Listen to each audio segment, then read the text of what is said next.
From ancient Greece to the present day, armored vehicles have played an important role in warfare, protecting their occupants from the ever-evolving threat of ballistic weapons and explosives. Covering over 4,000 years of military innovation, this book offers a definitive visual history of the development and deployment of armored fighting vehicles. And today we are going to be taking a look at Tank, the definitive visual history of armored vehicles, which is part of DK's Definitive Transport Guide series.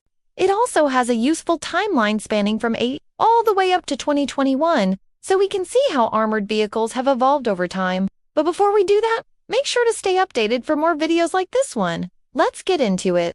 During the late Iron Age in Europe, chieftains and kings would drive around in chariots. This was an early type of armored personnel carrier designed to protect its occupants from small arms fire. With the advent of new technologies like torpedoes, navies started looking for ways to protect their torpedo boats from enemy fire. The whale class was one such attempt. These boats were made out of iron and had a pointed bow that was designed to cut through the waves, making it harder for enemy ships to hit them. The boat was also equipped with a rotating turret that housed 2 torpedo tubes, allowing it to fire in any direction. This was one of the most produced tanks during World War II, known for its reliability and effectiveness on the battlefield. The T-34-85 was designed with a sloped armor that was very effective at deflecting enemy fire. It was also fast and maneuverable, making it a difficult target for enemy forces. The wagon itself was covered in iron plate armor and had loopholes for the soldiers inside to shoot their muskets out of. This was a British tank designed in the 1960s as a replacement for the aging Centurion tanks. This is a relatively new tank that was developed in the early 21st century as a replacement for the older K1 tanks. The Abrams is one of the most successful and widely used tanks in the world. The M1A2 is the latest version of the tank and is equipped with a 105mm gun and advanced armor protection systems. This is a Japanese tank that was developed in the early 21st century. This is the latest version of the T-90 tank, which itself was a modernized version of the T-72.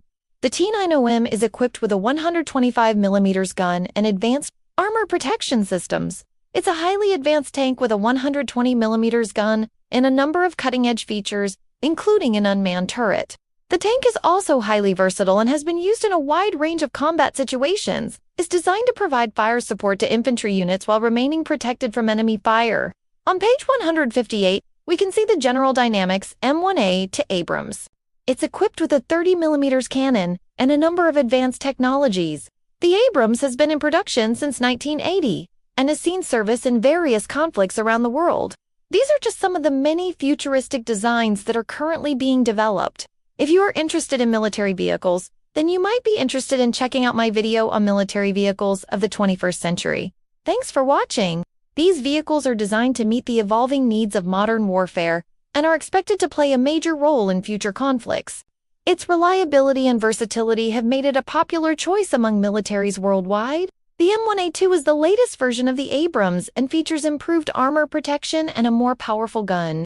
The K2 is a highly advanced tank with a 120mm gun and a range of modern equipment and features. This is a German tank that was designed in the 1970s as a replacement for the Leopard 1.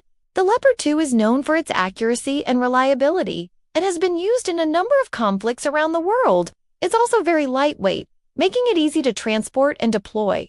The Centurion had a powerful 120mm gun and was equipped with a range of armor-piercing ammunition. The tank was also very reliable and was used extensively by the British Army during the Cold War. This is a new addition to the Korean military and is designed to be highly mobile and effective in urban environments. It's equipped with a 120mm gun and a number of advanced technologies. It's designed to provide fire support to infantry units while remaining protected from enemy fire.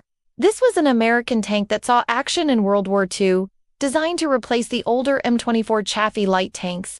The M26 was armed with a powerful 90mm gun and had thicker armor than the T-30, making it a formidable opponent on the battlefield. This was an upgrade to the earlier T-54B, designed to counter the increasing use of anti-tank weapons. The T-55 had thicker armor and was equipped with a more powerful 115mm gun. The tank was widely exported to various countries and saw extensive use during the Cold War. This allowed them to defend themselves without being completely exposed to enemy fire. This was a French tank designed in the 1950s as a cheaper and lighter alternative to the heavier tanks of the time. Despite its smaller size, The MX-30 was still well armed with a 105mm gun and was known for its reliability and ease of maintenance. These chariots were usually made out of wood and had a central pole that connected the two rear wheels with two smaller wheels in front. This was a fearsome weapon during World War II, armed with an 88mm cannon that could penetrate even the thickest armor. Its large size and weight made it very difficult to move, but its power on the battlefield was undeniable.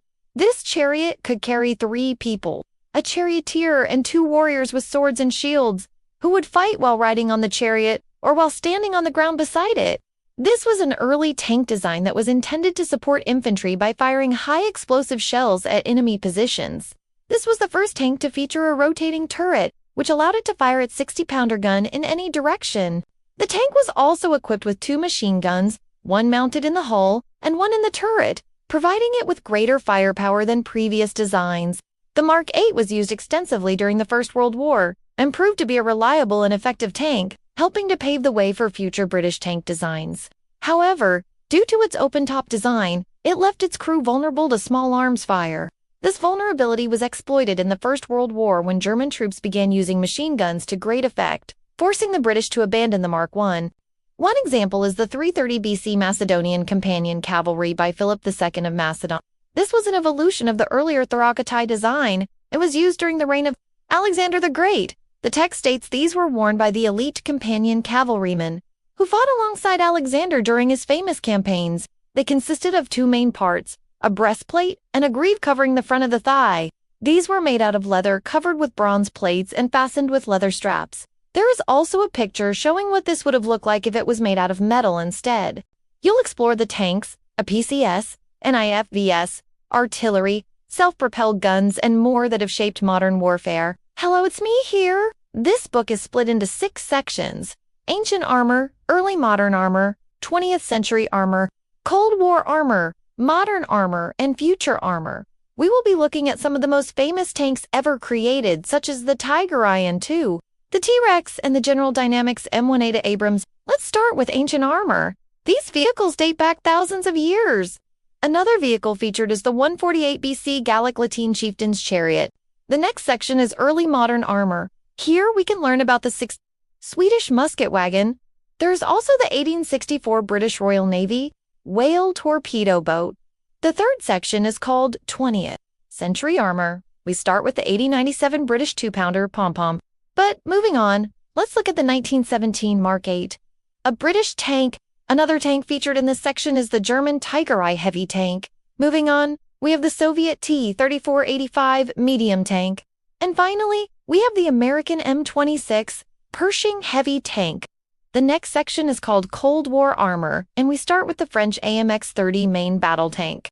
Next, we have the Soviet T-55 AM main battle tank. Next, let's look at the British Chieftain main battle tank. Next, we have the Korean K to Black Panther main battle tank. Now let's take a look at the American M1A to Abrams main battle tank. The next section is called Modern Armor, and we start with the German Leopard 2 main battle tank. Next, we have the Japanese Type 10 main battle tank. Next, let's look at the Russian T-90M main battle tank. Moving on, we have the South Korean K-2 Black Panther main battle tank. The last section is called Future Armor. Then we have the Mobile Protected Firepower System. This is a new type of military vehicle that combines the firepower of a large caliber gun with the mobility of a tracked vehicle. Then we have the Mobile Protected Firepower System. This is a new type of military vehicle that combines the firepower of a large caliber gun with the mobility of a tracked vehicle. Next, we have the General Dynamics M13 is a new type of armored vehicle, the S designed to provide fire support to infantry units. And finally, we have the Future Concepts. This book really covers a lot of information, and it's definitely worth checking out.